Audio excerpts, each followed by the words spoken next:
Olunaku olwaleero mu programu yaffe eno tugenda mu ggwanga eri Mali nga wetwogerera ensi eyo eri ku bunkenke obw'amaanyi oluvannyuma lw'Abekalakasi okuddamu okwegugunga mu kwekalakasa okw'omutawaana ku lunaku olwokutaano ate era ne baddamu okukola ekintu kyekimu olunaku olw'eggulo lwe lunaku olw'omukaaga.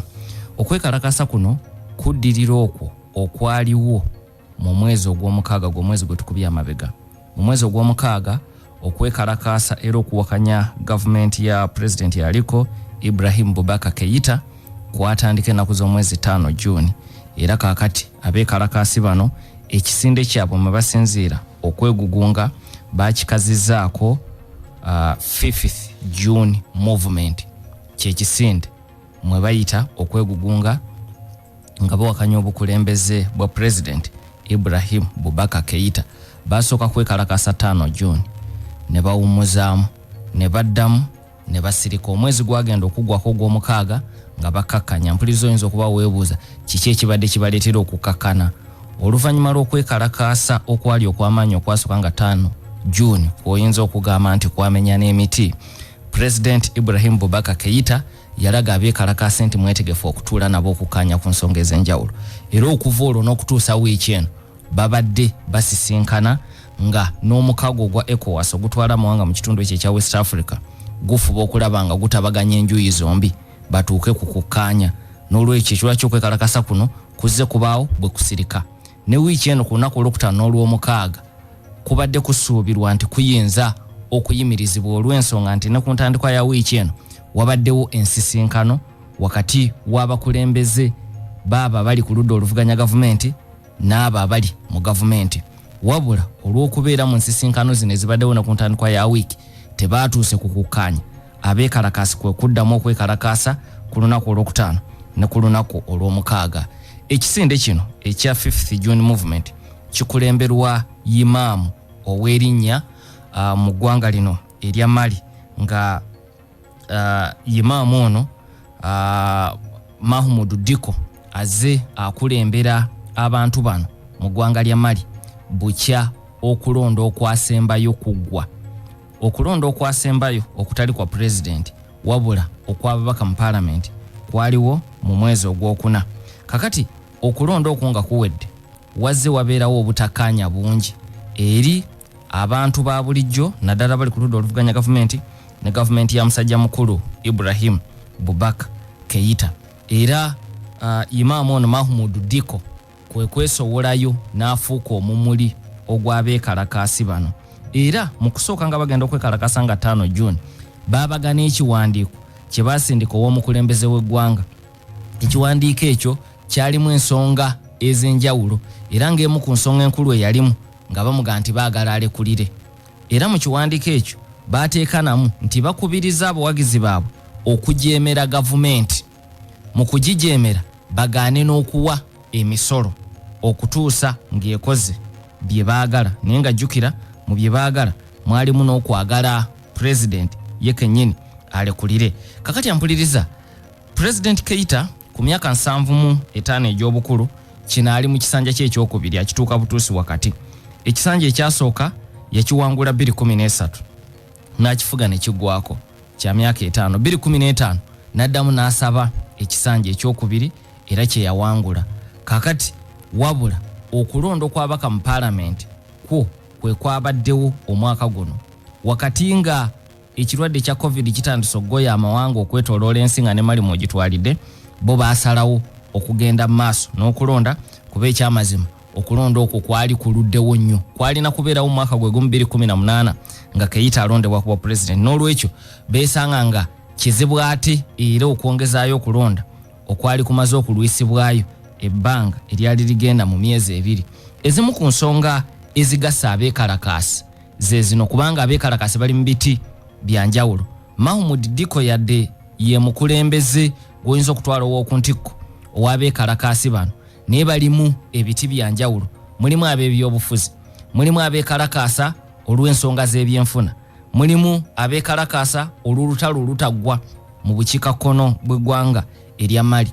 N'olwekyo ensonga nnyingi, olina ebyenfuna, olina abaga nti gavumenti ekutte bubi ensonga z'ekirwadde ekya covid, waliwo abemulugunya olw'obulyake obufumbekedde mu gavumenti ya Keita bukyajja mu buyinza 2013, songa waliwo n'abawakanya engeri parliament gye yalondebwamu, era nga abawakanya parliament eno bagamba baagala president Keita akozesa obuyinza bwe agisatulule baddeyo mu kulonda kwa bonna balonde ababaka abapya.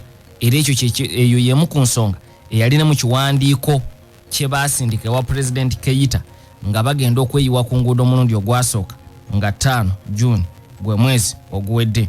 Era beemulugunya ne ku lutalo olulemeddewo mu bukiikakkono bwa Mali. Olutalo luno lwatandika 2012. Ampuliriza abajjukira ebyobufuzi mu kitundu kino okuva mu mwaka ogwo 2012 abalwanyi abatuwareg bwe badduka mu ggwanga erya Libya nga Gaddafi musajja waabwe gwe baali bakuumira mu buyinza gavumenti ye emaze okumegebwa naye nattibwa, baakomawo mu ggwanga lyabwe erya Mali gye basibuka mu bukiikakkono. Baasanga waliyo embiranye ez'edda ezirudde wakati w'abatuwareg nga balwana ne gavumenti ey'e Mali ebafuga ng'esinziira e Bamako. Balina obutakkaanya. Kakati bano bakomawo badda n'ebyokulwanyisa byabwe ebyabayamba okusalako n'ekitundu kumpi kyonna ekyobukiikakkono bwa Mali ne bakifuula ensi eyeetengeredde gye bayita Azawad Republic. Kakati embeera eyo ey'akatuubagiro yaleetera ab'amagye abaali bakulemberwa Captain Amado Sanogo okuwamba gavumenti ya President Amadou Tumone Toure. Bwe bagiwamba embeera n'etabukira ddala okukakkana nga n'amagye g'omukago galeeteddwa aga African Union aga ECOWAS saako n'amagye okuva wabweru wa Ssemazinga wa Africa okusingira ddala eggwanga erya Bufalansa ne gajja mu nsi eno. Amagye naddala ga Bufalansa gaakola omulimu munene okufeffetta bannalukalala mu bukiikakkono bwa Mali. Bamala okufeffetta abayeekera ne babagobayo ne basigala nga bali mu bifo gye beekukumye, si kuba nti bayina ebibuga bye baali bakulembera. Mali yasalawo okuteekateeka okulonda 2013. Okulonda okwo Keita yasuubiza nti ajja kumalirawo ddala obutali butebenkevu n'obwo obutonotono obwali busigadde. N'ensi yali etabanguse bukya President Toure agobwa n'abasuubiza okugitereeza. Kati waliwo abantu bangi mu Mali abaga nti ebbanga lye bamuwadde limala okuva 2013 okutuusa 2020 nga bye yabasuubiza tabituukiriza.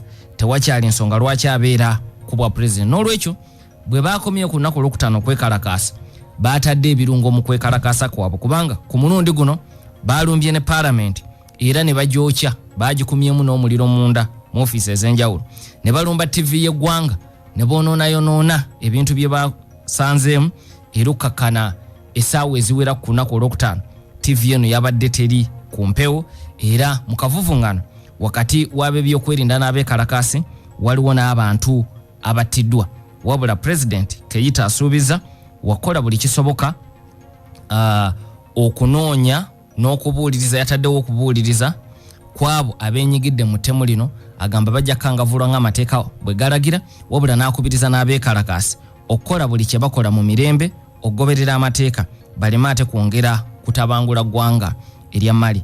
Ampuliriza nkunyonyodde ku kulonda okwo okw'omwezi ogwokuna okwaliwo. Okulonda kuno kwali kwa mirundi ebiri nga ne kwonna kwakujjuza parliament. Balina okulonda nga 29 March 2020 gwe mwaka guno, ne babeera n'okulonda nga 19 omwezi guno ogwokuna. Wonna balonda abaka ba parliament kubanga bo parliament bagironda emirundi ebiri olw'ensonga emu. Mu ggwanga lya Mali mu mateeka gaabwe okuwangula ekifo ky'omubaka mu parliament oyina okuweza ebitundu ebisoba mu 5 ku buli 100. Ebyabwe si bya first past the post. Wano mu Uganda ku bubaka bwa parliament tukozesa enkola ya first past the post. Yasinze munne ne bwamusingako akalulu kamu yafuuka omubaka wa parliament. Ku bwa president we tukyusaamu nti omuntu alina okuweza ebitundu ebisoba mu 5 ku buli 100. N'olwekyo Mali enkola eyekola ku bwa president nekola ne ku babaka ba parliament. So baba bategeka okulonda ku babaka ba parliament babeera n'ennaku 2 nti tujja kulonda omulundi ogusooka abanaaweza ebitundu 5 ku buli 100 bo balangirirwe nti mwe muwangudde, ate wabeereyo okulonda okw'omulundi ogwokubiri. Mu kulonda okw'omulundi ogwokubiri kubali mu kulonda okwasooka ababiri abaakulembera mu buli constituency be bakkirizibwa okwetaba mu kulonda okwenvuunula bibya. Kakati mu kwenvuunula bibya olwo ne bafunako asinze munne n'afuuka omubaka wa parliament. N'olwekyo balonda 29 March ne baddamu 19 Ogwokuna. Mu kulonda okwasooka kumanya akalulu kaali ka mutawaana ku bifo 147 be babaka mu parliament ya Mali. Ababaka 22 bokka be basobola okuwangula mu raawundi esooka nga 29 March era bye bifo ebyalangirirwa. Ebifo ebisigadde byonna balina kulinda kulonda kwa nvuunula bibya nga 19 omwezi Ogwokuna, olwo nga musigaddemu 2 mu buli constituency. Okulonda kugenda okuggwa ekibiina kya president yaliko Ibrahim Boubacar Keita kyekyasinga okuwangula ebifo ebingi, naye ng'ebifo ebyo si byasalira kugamba tebibasobozesa kuyisa bye baagala mu parliament okujjako nga bayigattiddwako ababaka abalala lwe basobola okuweza omuwendo ogw'essalira. Naye nga bw'oba otunuulidde kibiina kimu ku kimu, ekibiina ekiri mu buyinza kyekyasinga okuwangula ebifo ebisinga ebingi. Okulonda kuno kugenda okubeerawo nga kwongezeddwayo emirundi 2. Ekisooka, okulondebwa kwa president bwe kumala okuggwa 2018, okulonda okwali kulina okuddako omwaka gwe gumu kwali kwabaka ba parliament. Ennaku z'omwezi zaali 25 Novemba ne 16 December. Ampuliza nkunyonyodde lwaki bo babeera n'ennaku 2 ez'okulonda abaka ba parliament, kubanga olina okuweza ebitundu 5 ku buli 10. N'olwekyo ennaku ezaali zirangiriddwa 25 Novemba ne 16 December okukakkana ng'okulonda president yakwongezaayo mu mwezi Ogwokuna 2019 ye round esooka ne June 2019 round ey'okubiri. Ne ku mulundi ogwo okulonda ne kutabaayo ne kwongezebwayo omwaka guno. N'olwekyo ekirwa kyabadde kizibu gavumenti ya Keita okuddamu okwongezaayo okulonda kuno, kubanga nkakasa era abantu bandyekalakasiza nga bawakanya yadde COVID yali amaze okubalukawo Mali kyali kizibu president Keita okuddamu okwongezaayo okulonda kuno. N'olwekyo okulonda yakutegeka, wabula nga ebula ennaku 3 okulonda kuno kubeewo, omukulembeze w'oludda oluvuganya gavumenti Sumaila Cisse yakwatibwa bannalukalala mu bukiikakkono bwa Mali bwe yali asaba akalulu anoonyeza bakandidati b'ekibiina kya akalulu. Ono ye yavuganya Keita 2013, yavuganya 2018. Bonna bannabyafuzi bagundiivu kubanga mu gavumenti ezaayita babaddeko ba minister. Keita yaliko minister mu gavumenti ezaayita, nono Cisse yaliko minister mu gavumenti ezaayita. Bwe bavuganya 2013, bwe bavuganya 2018. Kakati ng'ali mu kunoonya akalulu k'ababaka ba parliament awambibwa bannalukalala 26 March. Okuva olwampuliza n'okutuusa olwaleero, Sumaila Cisse akyali mu mikono gy'abannalukalala mu bukiikakkono bwa Mali. Kakati abamu ku beekalakasi baga nti Keita olemeddwa ekisooka okwogeraganya ne bannalukalala okuta omukulembeze waffe, so nga watusuubiza nti n'abayeekera abo ne bannalukalala abalala ogenda kubafeffetta obajjeyo mu nsiko. N'olwekyo mu kwekalakasi bamugamba vaako kubanga birabika bikulemye. Era ne mu kwekalakasa kuno kwonna okuva omwezi oguwedde abasuubiza Keita nti bwe lwayogerako ne bannalukalala mu nteeseganya ze balimu bamukakasa nti Sumaila Cisse akyaliyo mulamu era banaatuuka kukkaanya ajja kuteebwa akomewo. N'olwekyo ekyo kikulaga okulonda kuno vaawo mpitewo ne vulugu eyakulimu naddala mu bukiikakkono bwa Mali nti oyogera ku kulonda nga bakandidates abalala nabo baawambibwa abatali b'amaanyi, abateesiteesi b'ebyokulonda. Embeera bw'etyo mu mbeera ey'ekika ekyo mwe baategekera okulonda kwa bonna kuno okwaliwo mu mwezi Ogwokusatu n'omwezi Ogwokuna. Kakati ekirala ekyayongera okunyiiza abali ku ludda oluvuganya gavumenti ng'okulonda kuno kumaze okuggwa, waliwo abatakkiriza bivudde mu kulonda ne beekubira enduulu mu kooti. Bwe beekubira enduulu, emisango gino gyaggweera mu kooti ya ssemateeka egy'ebyokulonda mu ggwanga erya Mali. Bwe gituukayo, kooti ya ssemateeka neesazaamu ebifo by'abaka ba parliament 30. N'olwekyo ebifo ebyo si bitono. Bw'oba oyogera ku parliament y'abantu 147 bikyusa kinene nnyo. Yasazaamu ebifo by'abaka ba parliament 3. Bwe bisazaamu be yalangirira nti be bawanguza abatuufu 10 ng'ebifo ebyo bigenda mu kibiina ekiri mu buyinza. Kakati kino nakyo kyanyiza Abekalakasi abagamba nti President Keita yakozesa kooti ya ssemateeka okwewa ebifo mu parliament byali tawangudde mu kulonda okwabonna. Songa abantu baalina ennyonta eya parliament eno kubanga bukya bintu bitabuka mu 2012 Mali ebadde teddangamu kufuna mukisa kulonda parliament. Keita yafuga 2013 okutuusa 2018 nga tewali parliament nonde kubanga abamaje webawambira government 2012 Mali yali yeteekera genda mu kulonda kulala n'olwekyo tekwabaawo. So 2018 era okulonda kwa parliament ne kutabaawo. Kitegeeza nti mu myaka 8 kuno kwe kulonda abaka ba parliament okusoose wabula kugenza okujja ne kutuukira mu bizibu obusamba tuko mu bukiikakkono bwa Mali obwatuusiza n'okuwambibwa obwatuusiza n'omukulembeze w'oluvuganya government okuwambibwa saako n'ekirwadde ekya COVID. Government olunaku olw'eggulo ng'eyita mu Ssaabaminisita ow'ensi eno Bubu Sise yategeezezza Abekalakasi nti omukulembeze w'eggwanga lya Mali yabadde mwetegefu okugenda maaso okwogeraganya nabo batuuke ku kukkaanya okugasa Mali, era n'abasuubiza nti gavumenti ya Mali neetegefu okuteekawo gavumenti ey'omukago ng'erimu n'ab'oludda oluvuganya gavumenti. Era Ssaabaminisita Sise Jjo yategeeza nti ekyo twagala okukikola amangu ddala nga bwe kisoboka, wabula tekyalobedde bantu era olunaku olw'eggulo okweyiwa ku nguudo, wabula yadde ng'omuwendo gwabadde mutonoko bw'ogeraageranya n'abantu abeeyiwa ku nguudo ku lunaku olwokutaano mwe balumbira parliament ne balumba ne TV y'eggwanga. N'olwekyo olw'embeera eno ekiro ekikeeseza olwaleero omukulembeze wa Mali jjukira Jjo obubaka yabuyisizza mu Ssaabaminisita we Bubu Sise. Kakati ekiro ekikeeseza leero President Ibrahim Boubacar Keita kwe kufulumya ekirangiriro ekirala ng'ategeeza nga bw'asattuludde kooti ya ssemateeka yonna kuba ampuliriza kino kye kimu ku ebyo ebyanyiza Abekalakasi.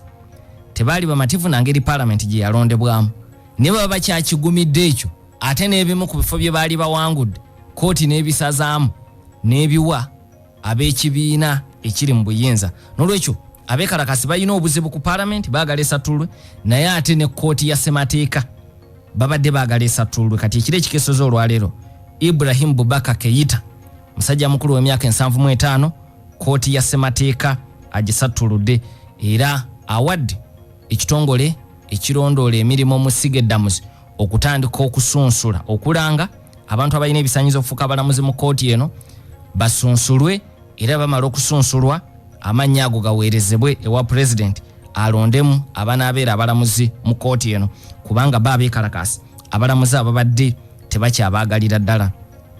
Ampuliriza wadde President Keita akoze bino ebikeeseza mu kiro ekikeeseza olwaleero, naye era Abekalakasi tebannaba kumatira.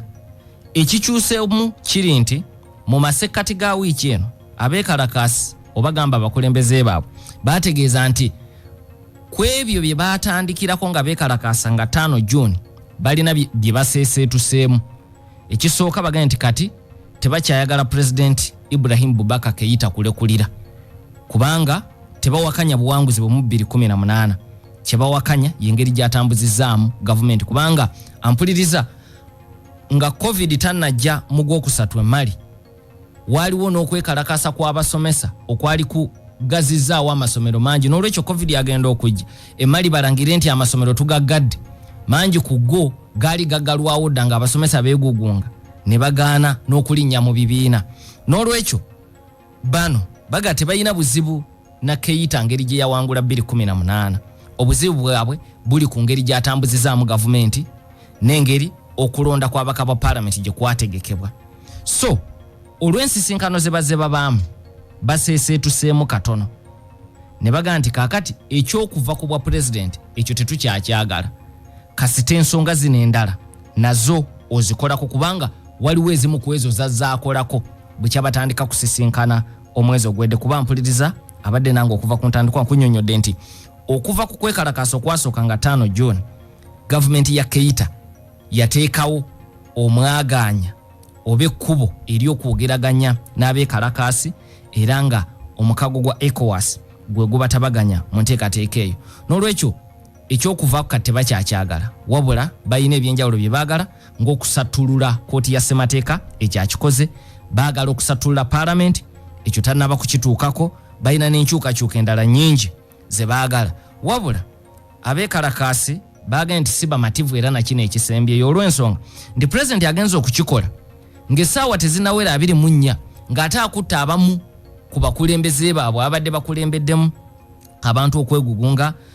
Mu b'amannya ab'amaanyi mulimu Kokala Mayiga ne Issa Dijim, be bamu ku bakulembeze mu bitundu ebyenjawulo abadde bakunga abantu okuwakanya obukulembeze bwa President Keita.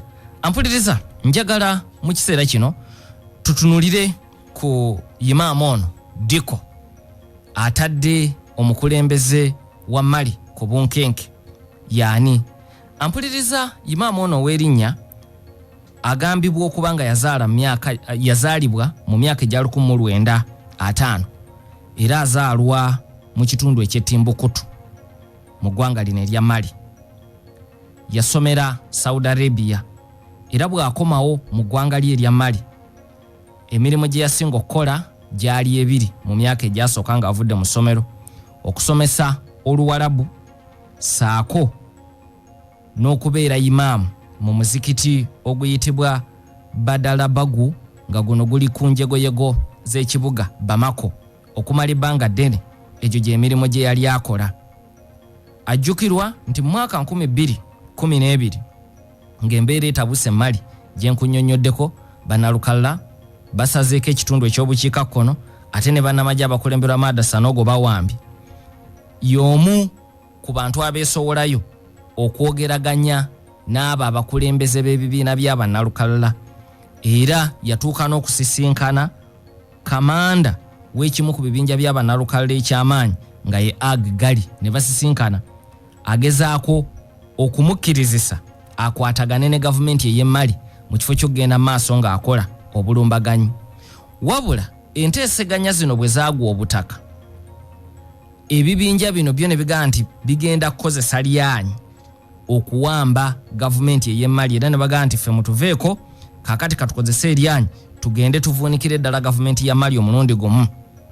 Imam Diko yawagira ekya gavumenti ya Mali okuyita amagye ga Bufaransa n'amagye amalala amagwira okubeegattako okulwanyisa bannalukalla bano mu bukiikakkono bw'eggwanga erya Mali. N'olwekyo newankubadde waliyo abantu abalala bangi abawakanya amagye amagwira okujja Mali, Imam Diko ali ku record nti y'omu ku abo bakkiriza amagye ga Bufaransa gajje gabataasa. Era January 2013 amagye ga Bufaransa lwe gayingira mu ggwanga erya Mali n'okutuusa olwaleero tegannavaayo, bakendeeza bukendeeza mu muwendo. Okulonda bwe kutegekebwa mu 2013 Imam Diko yawagira Keita ku bwa pulezidenti era Keita mu kulonda okwo ng'asuubizza okuzzaawo ekitiibwa kya Mali n'okugimalamu okuggyawo embeera y'akatabanguko eyali ebaddewo okumala emyaka 2. Wabula bagenda okutuuka mu kulonda okw'omulundi ogwokubiri 2018 nga tebakyalinnya mu kimu. Imam Diko ne Ibrahim Boubacar Keita pulezidenti wa Mali baali bamaze okwawukana. Baayawukana mu mwaka ogw'2017 era oluvannyuma Imam Diko n'ava ne ku lukiiko lwa gavumenti olutwala ebyenzikiriza mu Mali oluyitibwa High Islamic Council. Ye yali omukulembeze w'olukiiko luno. Imam Diko yasalawo okuva ku lukiiko olwo.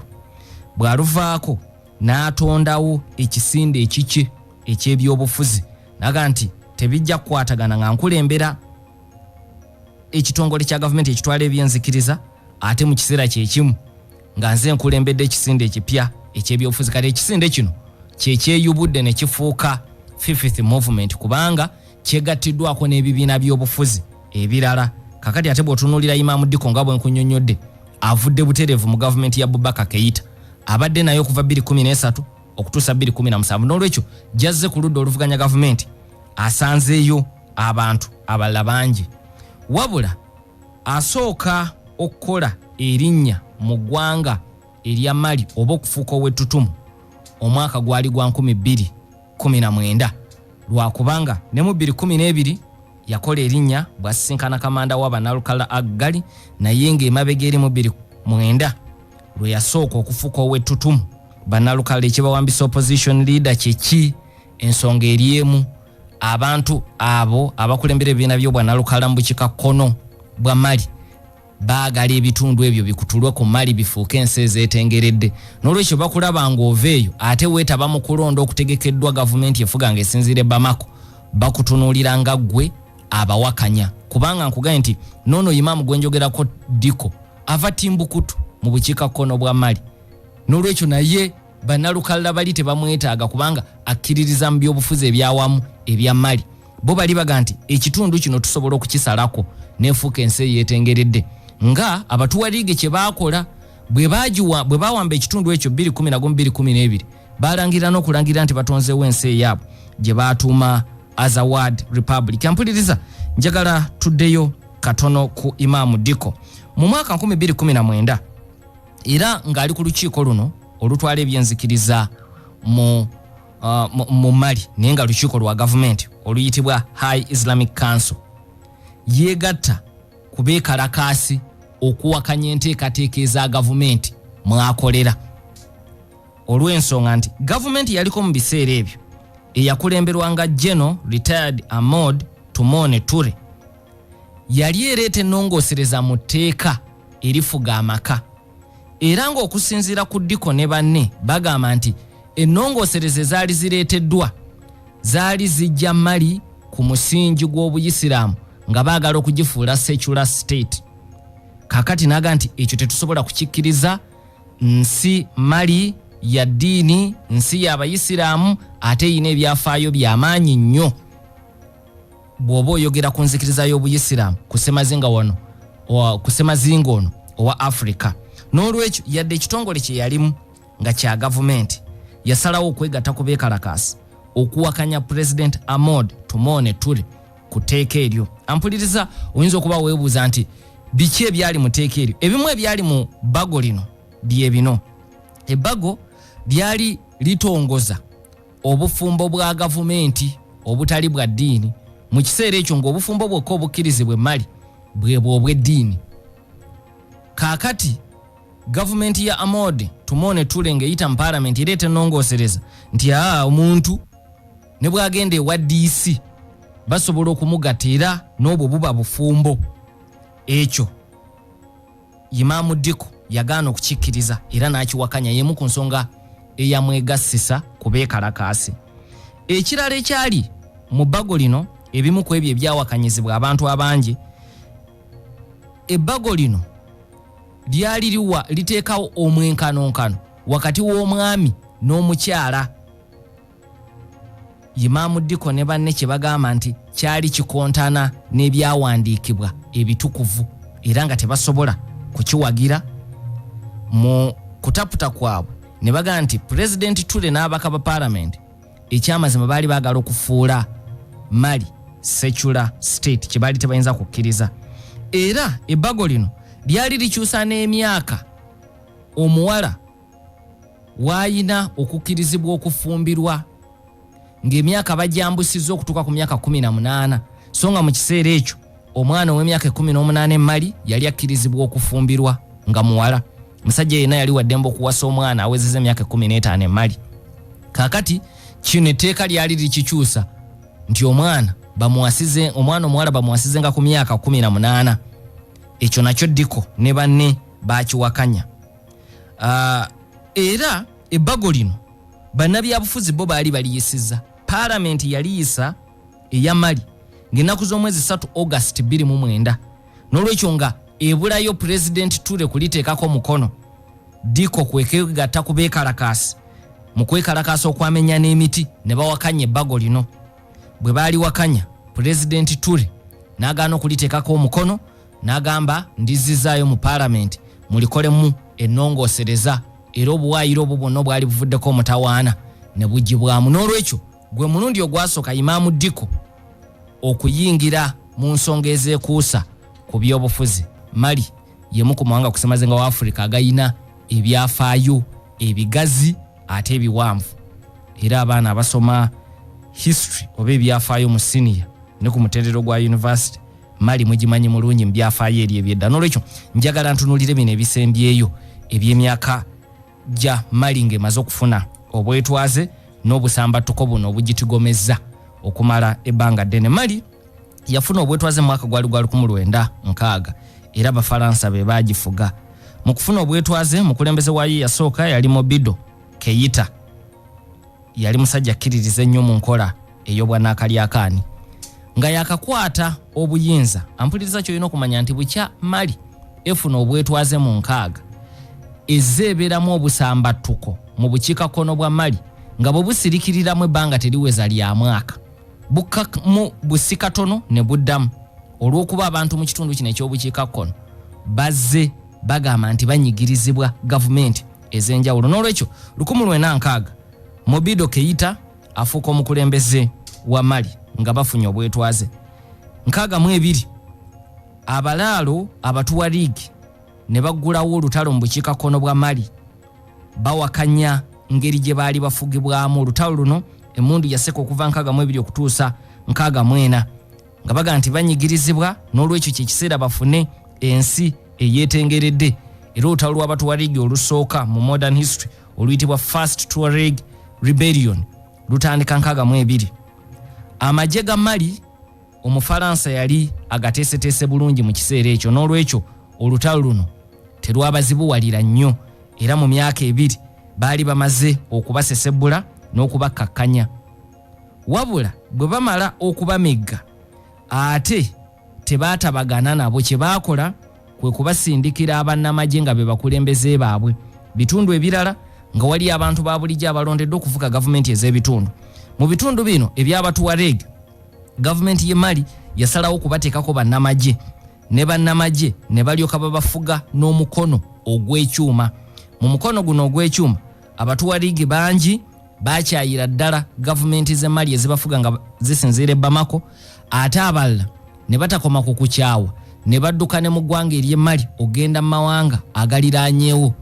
Era oluvannyuma nga Gaddafi yazze okufuga e Libya, abamu gye baddukira ne bafuuka basajja be abayimirizaawo gavumenti ye okutuusa mu 2011 gavumenti ya Mali, gavumenti ya Gaddafi lwe yagwa.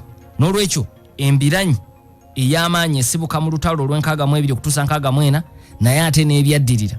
Bano bwe baasalawo okumegga ate ne baluma. Bamegga Abatuareg mu lutalo, wabula bamala okubamegga ate ne basalawo n'okuluma. 1968 munnamagye eyali ku ddaala erya wansi erya Lieutenant Musa Traore yawamba gavumenti ya Mobido Keita.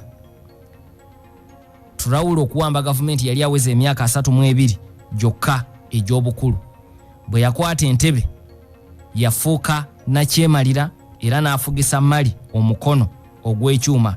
Yafuga okutuukira ddala mwaka gwa 1991. Wabula wakati w'omwaka 1990 ne 1995 Abatuareg baddamu okuggulawo olutalo olw'amaanyi oluyitibwa Second Tuareg Rebellion. Mu lutalo olwo era nga battukiza kye baali baagala mu 62 wakati wa 62 ne 64. Twagala nsi yaffe eyeetengeredde eyaffe Abatuareg n'amawanga amalala agasangibwa mu bukiikakkono bwa Mali. Era olutalo olwo ne lubeerawo mu gavumenti ez'enjawulo nga balwanyisa gavumenti ez'enjawulo kuva 1990 okutuusa 95, kubanga mpuliriza nkugambye nti Lieutenant Musa Traore yafuga kutuusa 91. Luno olutalo lutandika obukulembeze bwa Traore bunaatera okuggwako mu 9 nene lugendera ddala okutuusa mwaka gwa 1995. Kakati kiki ekijjako Traore mu 1991? Mu 91 ebyenfuna byeyongera okudobonkana mu ggwanga lya Mali. Obuli bw'enguzi nabwo ne bweyongera wansi w'obukulembeze bwa Traore. Abantu ba bulijjo ne beeyiwa ku nguudo nga bwe bazzeemu okweyiwako ku lunaku olw'okutaano nga bagamba nti twagala Musa Traore otuviire ebbanga ly'otufuze limala. Okwekalakaasa Musa Traore mu nkola ye eya bulijjo n'ayungula amagye ne poliisi ne bakkakkana ku beekalakaasi. Okwekalakaasa kweyongeramu bweyongezi birungo era ne bakutuuma n'erinnya March Revolution mu 1991. Wakati mu kwegugunga amagye poliisi balwana n'abeekalakaasi abamu ku bannamagye abakulemberwa Lieutenant Colonel Amadou Tumone Toure ne beegatta ku Abekalakasi ne bawamba mukama waabwe Musa Traore. Lieutenant Colonel Amadou Tumone Toure bwawamba obuyinza yategeeza Abekalakasi nti nze nzize kutaasa mmwe amagye galeme kubasaanyaawo era sigenda kuva mu combat, ngenda kufuga omwaka gumu ntegeka okulonda mufune president gwe mwerondedde nze nzire mu barracks ndi musirikale. Era ekisuubizo kye yakituukiriza. Toure mu mwaka gumu yali ategese okulonda okwo era ye teyavuganya. Bwe yamala n'addayo mu barracks. Okulonda okwo kwali 1992 kwe kwaleeta Alpha Connery ng'omukulembeze w'eggwanga erya Mali nga Toure azzeeyo mu barracks ng'omusirikale. 97 Connery akomawo ku ballot paper era abantu bamuyiira obululu n'afuna ekisanja ekyokubiri. Wabula mu bukulembeze bwe myaka giri egyasooka mu gy'ekyenda nga yakajja mu kugezaako okukakkanya abatuwalig mu 1995 yakkiriza okubawa obumu ku buyinza nti temwekutula naye kambawe ku ngeri ya federal mwefugire mu kitundu kyammwe kino era kyekikkakkanya olutalo mwaka ogwa 1995 kubanga nti lutandika 1999 ne lukoma 95 njogera ku second Tuareg rebellion naye kiva ku President Alpha Connery okutuula n'abatuwarege wansi ne bakkaanya era n'abaako obuyinza bw'abaddiza. Ekisanja kya Connery kyaggwako 22 bwe kiggwako Lieutenant Colonel oli gwe njogeddeko yawaayo obuyinza mu 92 Amadou Tumone Toure ate akomawo ku luno amaze n'okuwummula amagye yakuzibwa nadda n'atuuka ne ku ddaala ly'obwa generaali kuba lulijjukira yawamba Lieutenant Colonel era yaddayo mu barracks ng'akyali ku ddaala lya wansi wabula n'akuzibwa okutuuka ku ddaala ery'obwa genero n'awummula n'amagye 22 akomawo okuvuganya ku bwa president. Abantu baayagala nnyo Amadou Tumone Toure kubanga yali tayina na kye yeetaaga kwogera mu campaign. Yabasuubiza nja kufuga omwaka gumu era nadde ebbali oluvannyuma lw'emyaka 10 n'akomawo naga nti nange kati ndi muntu wa bulijjo mumpe ku kalulu mbakulembere. Ku bakandidates 23 yafuna obululu 64 ku buli 10 mu raawundi esooka tewaali kwanvuunula bibye. Nkugambye nti mu Mali balina system eyo ekka wansi ne ku parliament. Amadou Tumone Toure 22 yafuna obululu 64 ku buli 10 mu raawundi esooka ku bantu 23 abaali mu lwokaano. Kitegeeza nti abantu baali bamwettanira nnyo era ne bamukwasa obuyinza. 26 Mali ng'ekulemberwa Toure naye yasalawo okuddamu okutuula n'abatuwaleg abaali bazzeemu okulwana era ne babaako bye bakkaanya ne bakendeeza okulwana. 27 Toure awangula ekisanja kye ekyokubiri. Ku mulundi guno yawangula n'ebitundu 71 ku buli 10 wabula abatuwaleg tekyabasanyusa ne baddayo mu nsiko. Tebaalwanira Mali yokka ne Niger ku muliraano nayo baggulawo olutalo kuba ekigendererwa kyabwe kugatta kitundu kinene bakolewo ensi eyaabwe.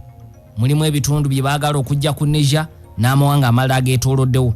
Buli ggwanga eririmu abatuwaleg baagala bakolewo ensi eyaabwe emu so si zino ensi ezaakolebwa abazungu. Mu 2009 abamu ku bayeekera abatuwaleg era baddamu ne bakkaanya ne Amadou Tumone Toure. Ampuliriza nkunyonyodde nti bukyabafuna obwetwaze mu 6 ebbanga luwabaddewo okusirika kw'emmundu mu bukiikakkono bwa Mali terisussa mwaka. Bwe bakkaanya bwe baddayo bwe bakkaanya bwe baddayo kati 29 baddamu bateeka wansi ebyokulwanyisa kubanga ku mulundi guno Algeria yayingira mu lutalo luno n'ekozesa eryanyi ate Algeria yemu ku mawanga agasinga okuba ag'amaanyi ku ssemazinga wa Africa si mu bukiikakkono bwa Africa bwokka mu byenfuna ne mu byokulwana ate nga yali ekozeseza obukambwe obw'ekitalo okulwanyisa bannalukalala mu myaka gy'ekyenda mu Algeria.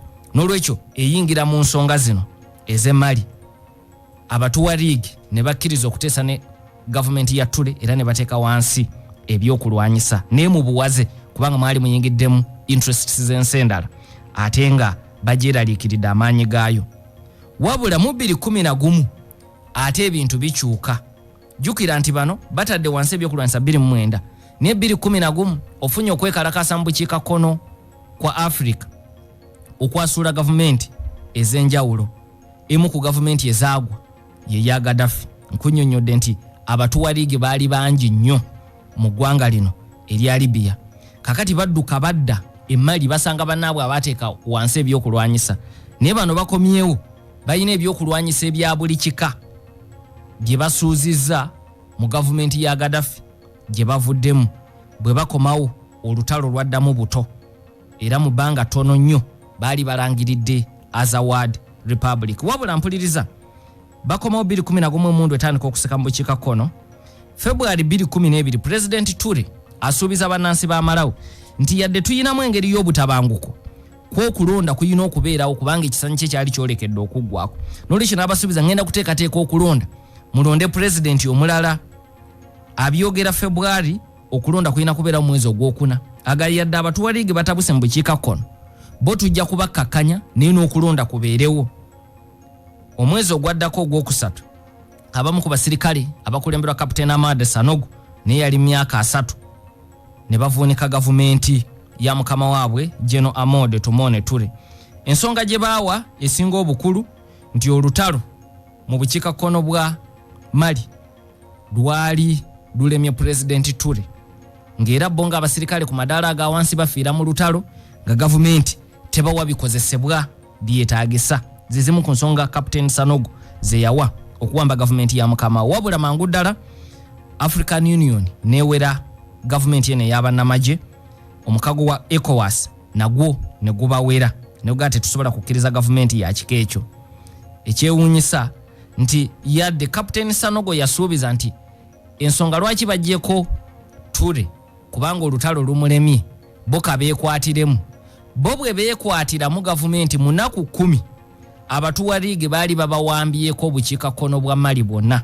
Ekibuga Kidal, Gao, Timbuktu kyatwalira abatuwaliigi ennaku 10 zokka. Ekitundu ekyo kyonna okukisalako. N'olwekyo Sanogo ensonga kwe yajjira n'abantu abamwaniriza nga awambye gavumenti e Bamako ate baayanguwa mangu okumwabulira nti otusuubiza nti gwogenda kubeera w'amaanyi okusinga oli naye ate nga gwe bali mu kumenya bumenya mu jjenje kalu abayeekera. Kubanga waakiri ye Ture ekitundu kyali kikyali mu mikono gye naye ng'abayeekera bakitigomya. Sanogo bw'awamba ekitundu kyonna abatuwaliigi ne bakyeddiza kwe kulangirira n'okulangirira nti bakozeewo Azawad Republic. Wakati mu African Union okuwera ensi eno nti tekyali memba mu African Union ne ECOWAS n'egiwera ne bagattako n'obukwakkulizo obw'amaanyi. Obukwakkulizo buno bwe bwakaka bannamagye okukkanya ne ECOWAS ku nteekateeka ey'okuwaayo obuyinza. Era baamala okukkiriza nti bagenda kuwaayo obuyinza, Pulezidenti Amode Tumone Ture mu biseera bino byonna nga yeekukumye Mali kuba bwe yawambibwa ne yeekweka. Kakati asinziira gye yeekwese n'awandiika ebbaluwa mu butongole erekulira okuva ku bwa pulezidenti kubanga bagenda okumuggyako. Gavumenti ye yali ebulayo myezi bwezi okuggwako ekisanja kye ate obuyinza. N'olwekyo engeri gye bamuggyako yali yakuwambibwa. Kakati mu butongole ECOWAS emaze okuyingira mu nsonga zino, Ture awandiika mu butongole ebbaluwa egamba nti ndekulidde okuva ku bwa pulezidenti. Obwa pulezidenti bannamagye abakulemberwa Kapiteeni Sanogo ne babukwasa Sipiika wa Parliament Diyankunda Traore era nga yali wakubeera pulezidenti wa kiseera ateeketeeke okulonda kwa bonna. ECOWAS ekyaddirira kwe kujjawo natti zonna ze yali etadde ku ggwanga lino erya Mali. June 2012 embeera ate ne yeeyongera okusamba okutabuka wakati wa Diyankunda Traore. Bwetabuka ECOWAS ewanjagira African Union okukunga amawanga amalala okuweereza abasirikale okujegattako saako n'amagye okuva wabweru w'eggwanga wabweru wa ssemazinga wa Africa. August 2012 Diyankunda Traore aggyibwako kuba embeera yali emutabuseeko. Ssaabaminisita Cheikh Modibo Diarra afuuka omukulembeze ow'ekiseera. December 2012 Cheikh Modibo Diarra naye aggyibwako Bijanga Sisoko. Bano bonna babeeranga bakulembeze ba kiseera kubanga eyo yali mbeera ya katabanguko. Dijang Sisoko ajja kubwa president. Ono ye yakulembera eggwanga lya Mali okuyingiza abasirikale abava ebunaayira okwongera okulwanyisa bannalukala mu bukiikakkono bwa Mali. Era omwaka 2012 gugenda okuggwaako abasirikale abasoba mu 3,000 okuva mu mawanga ga Africa amalala baali bamaze okuyingira Mali. Era January Bufaransa nayo kwe kuyingizaawo abasirikale 2,500. January agenda okuggwaako nga amagye ga Bufaransa gazze Mali galumbirawo ekitundu eky'Egao n'ekitundu eky'Timbuktu. Mu mwezi gwennyini Abafaransa mwe bayingirira Mali basobola okujja ebitundu ebyo ku bannalukala abaali babiwambye bukya Amado Sanogo akwata buyinza nga president w'eggwanga erya Mali. Ebitundu ebyo bimala okudda mu mikono gya gavumenti. President wa Bufaransa François Hollande mu mwezi ogwokubiri 2013 najja n'akyalako ne Mali n'okusinkana ku basirikale be abaali balwana era naawe enteekateeka y'amagye ga Bufaransa okuva e Mali. Wabula n'okutuusa olwaleero amagye tegavangayo. June 2013 enteeseganya ne zibalukawo oba ne batuuka ku nzikiriziganya wakati w'Abatuareg ne gavumenti eya Mali era ne bateeka n'omukono ku ndagaano ey'emirembe. Mu ndagaano eyo Abatuareg ne bakkiriza n'okuwaayo ekitundu eky'Ekidal ekyali mu mikono gyabwe. Ekyo kyo kikyali mu mikono gyange nti Abafaransa basobola okuwamba Gao ne Timbuktu ne babizza mu gavumenti. Kati ekitundu eky'Ekidal kyasigala nga kyali mu mikono egy'Abatuareg. Kati Abatuareg mu ndagaano ey'emirembe ekitundu ekyo nakyo ne bakiwaayo eri gavumenti. Era gavumenti neteekateeka okulonda kwa bonna. Okulonda okwo kwa bonna kwe kwaleeta President Ibrahim Boubacar Keita mu August wa 2013. Boubacar Keita yali amaze okubeerako Ssaabaminisita mu gavumenti ya Traore eri yavaako, ate era mu kiseera kyekimu n'avuganya ne Soumaïla Cissé gwe twogeddeko yawambibwa gwa kusatu n'okutuusa kati bannalukala bakyamulina mu bukiikakkono bwa Mali. Bakandidates baali bangi n'okuvuganya okw'amaanyi kwali wakati w'abana ababiri kuba baali bakozeko mu gavumenti ezibaddewo. Ibrahim Boubacar Keita eyali abaddeko Ssaabaminisita saako ne Soumaïla Cissé bano be bagenda mu kulonda okwenvuunula bibya mu mwaka ogwo 2013. Era bagenda okuva mu kulonda okwenvuunula bibya nga Ibrahim Boubacar Keita awangudde 2018 era ne baddamu ne batunka. Era abo ababiri be bagenda mu kalulu ak'envuunula bibya era kagenda okuggwa nga Boubacar Keita awangudde. Wakati mu bino byonna ate we wavuddewo okwekalakasa. Okwekalakasa okusinga obungi kuva ku ebyo ebyava mu kulonda kwa bonna abantu mu Mali bwe baali balonda parliament empya mu mwezi ogwokusatu n'ogwokuna, ate saako ne kooti ya ssemateeka bye yakola okusazaamu ebifo 30 ebyabaka ba parliament. Ku bifo ebyo 10 ne babiwa butereevu abaka ba parliament ab'ekibiina ekiri mu buyinza. Kakati okwogasse ensonga y'ekirwadde ekya COVID, gavumenti ya Keita gyekikuttemu n'ogatta ensonga z'obuli bw'enguzi, ebyenfuna, obutabanguko mu bukiikakkono bwa Mali, ate saako n'abasomesa abaali baawakanye edda ensasula embi era nga COVID agenda okubalukawo e Mali. Amasomero mangi gaali gaggalwawo dda olw'abasomesa abaali bazizze okulinnya mu bibiina. Ampuliriza, tetugenda kusukkawo wano. Nkwagaliza ekiseera ekirungi awangaale Ssaabasajja Kabaka.